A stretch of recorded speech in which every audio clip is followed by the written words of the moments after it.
Obviously জালি Hindu, obviously জালি হিন্দু। তার কারণ যখন মুসলিম সম্প্রদায়ের অনুষ্ঠান হয়, ঈদ হয়, তখন মাথায় টুপি দিয়ে খুদার কাছে, আমি সরি আমাকে মাফ করবে, আমি ইসলাম ধর্মের প্রত্যেককে বলছি, খুদার কাছে এইভাবে খুদার কাছে দোয়া চাই। আবার যখন আমাদের হিন্দুদের ফেস্টিভ্যাল অনুষ্ঠান হয়, তখন শুভেন্দু অধিকারী এই যে ঈশ্বরের কাছে প্রার্থনা করে, সে তো জালি হিন্দু। আজকাল সোশ্যাল মিডিয়ায় এমন এক ধরনের প্রতিবাদের ট্রেন্ড তৈরি হয়েছে, যেখানে প্রতিবাদের ভাষার চেয়ে বেশি গুরুত্ব পাচ্ছে ব্যক্তিগত আক্রমণ, কটূক্তি এবং এক পক্ষকে টার্গেট করে প্রচার চালানো। সাম্প্রতিক সময়ে স্বপ্না ভাদুরীর একটি বক্তব্য নিয়ে সেই প্রশ্নটাই আবার সামনে এসেছে। তিনি শুভেন্দু অধিকারীকে জালি হিন্দু বলে আক্রমণ করেছেন। তার যুক্তি, ঈদের সময় মাথায় টুপি পরে মুসলিম সম্প্রদায়ের সঙ্গে প্রার্থনা করেন, আবার হিন্দু ধর্মীয় অনুষ্ঠানে হাত জোর করে ঈশ্বরের কাছে প্রার্থনা করেন। অর্থাৎ একাধিক ধর্মীয় অনুষ্ঠানে অংশ নেওয়াকেই তিনি ভণ্ডামি বলে দেখানোর চেষ্টা করছেন। কিন্তু এখানেই সবচেয়ে বড় প্রশ্ন উঠে আসে, ভারতবর্ষের মতো বহু ধর্ম, বহু সংস্কৃতির দেশে একজন রাজনৈতিক নেতা যদি বিভিন্ন সম্প্রদায়ের অনুষ্ঠানে যান, তাদের সংস্কৃতিকে সম্মান করেন, তাহলে সেটা কি অপরাধ, নাকি এটাই ভারতের ঐতিহ্য? কারণ আমরা তো বহু বছর ধরে দেখেছি বিভিন্ন রাজনৈতিক দলের নেতারা দুর্গাপূজাতেও গিয়েছেন, আবার ইফতার পার্টিতেও যোগ দিয়েছেন, গুরুদুয়ারে মাথা নত করেছেন, চার্চেও গিয়ে মোমবাতি জ্বালিয়েছেন। তাহলে এখানে প্রশ্ন হলো, যদি একজন নেতা সব ধর্মকে সম্মান করেন, সেটা সাম্প্রদায়িক সম্প্রীতি বলে প্রশংসা পায়, আর অন্য একজন করলে সেটা জালি হয়ে যায় কেন? বিচার কি ব্যক্তি দেখে হবে, নাকি একই মানদণ্ড সবার জন্য প্রযোজ্য হবে? আর এখানেই সাধারণ মানুষের একটা অংশ প্রশ্ন তুলছে, এই প্রতিবাদ কি সত্যিই নীতিগত, নাকি শুধুমাত্র রাজনৈতিক পক্ষপাত? কারণ বাংলার মানুষ বহুবার দেখেছেন প্রাক্তন মুখ্যমন্ত্রী মমতা বন্দ্যোপাধ্যায়ও বিভিন্ন ধর্মীয় অনুষ্ঠানে গিয়ে সেই ধর্মের নিয়ম মেনে অংশগ্রহণ করেছেন। কখনো কখনো ইফতারে অংশগ্রহণ নিয়েছেন, কখনো মাথায় ওড়না দিয়েছেন, কখনো মন্দিরে পুজো দিয়েছেন, কখনো আবার খ্রিস্টান সম্প্রদায়ের অনুষ্ঠানে উপস্থিত থেকেছেন। তখন অনেকেই বলেছেন, এটাই তো ভারতবর্ষের সংস্কৃতি, সব ধর্মকে সম্মান করা।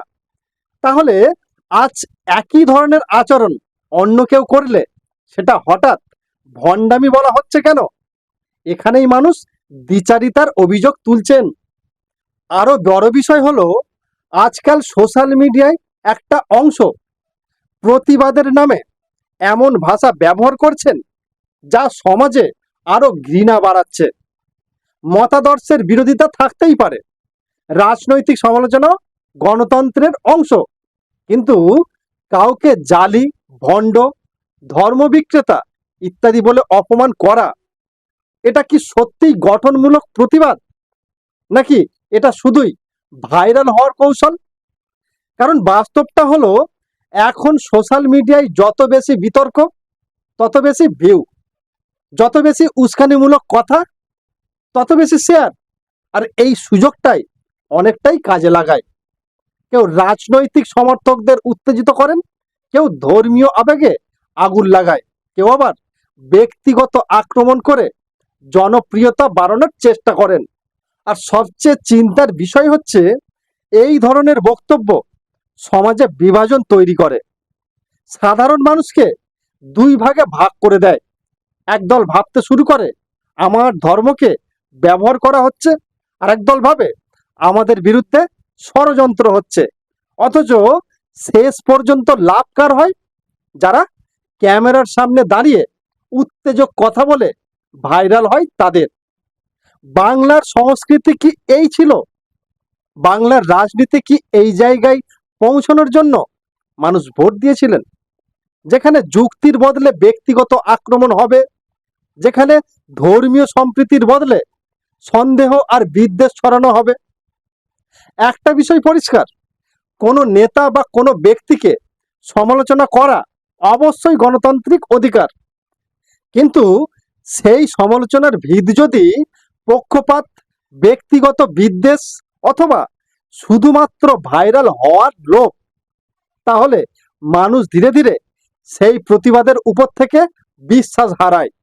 আজ মানুষ প্রশ্ন করছেন, যদি সব ধর্মকে সম্মান করা ভুল হয়, তাহলে সেই ভুলগুলোই কি সবার জন্য সমান?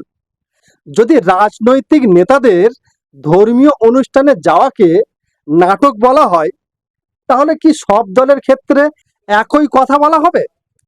আর যদি শুধুমাত্র একজনকেই টার্গেট করা হয়, সেটা কিন্তু প্রতিবাদ নয়, সেটা এক প্রকার রাজনৈতিক প্রচার। আরো একটা বিষয় নিয়ে এখন অনেক মানুষ প্রশ্ন তুলছেন। সোশ্যাল মিডিয়ায় কিছু মানুষ প্রতিবাদের নামে এমন সব ভাষা ব্যবহার করছেন যা শুধু বিতর্ক তৈরি করে, কখনো উস্কানিমূলক মন্তব্য, কখনো ব্যক্তিগত অপমান, কখনো আবার যাচাই না করে তথ্য ছড়িয়ে দেওয়া। এতে সমাজের সচেতনতা বাড়ছে নাকি আরো বেশি বিভ্রান্ত ছড়াচ্ছে? প্রতিবাদ মানে কি শুধুই চিৎকার? প্রতিবাদ মানে কি শুধুই কাউকে ছোট করা, নাকি যুক্তি, তথ্য এবং সমান মানদণ্ডের বিচার করাটাই প্রকৃত প্রতিবাদ? সবশেষে দর্শকদের কাছে কিছু প্রশ্ন রইল। এই ধরনের একপক্ষীয় আক্রমণ ও উস্কানিমূলক ভাষার বিরুদ্ধে মানুষের কি করা উচিত? এটিকে সম্পূর্ণ উপেক্ষা করা, যুক্তি দিয়ে পাল্টা জবাব দেওয়া, সোশ্যাল মিডিয়ার প্ল্যাটফর্মে তাকে রিপোর্ট করা, নাকি আইনিভাবে কড়া পদক্ষেপের দাবি তোলা? আপনার মতে কোন পথটা সবচেয়ে সঠিক, সেটা অবশ্যই কমেন্টে লিখে জানাতে ভুলবেন না। এবং চ্যানেলে নতুন হলে চ্যানেলটিকে সাবস্ক্রাইব করে পাশে থাকুন। ফেসবুক পেজ থেকে দেখলে পেজটিকে ফলো করে পাশে থাকুন এই ধরনের আপডেট পেতে। এবং ভিডিওটি পারলে বেশি বেশি করে শেয়ার করুন, যাতে প্রত্যেকটা মানুষ এই মুখোশধারীর মুখোশ টেনে খুলে ফেলতে পারে। ততক্ষণ আপনারা ভালো থাকুন, সুস্থ থাকুন এবং নমস্কার।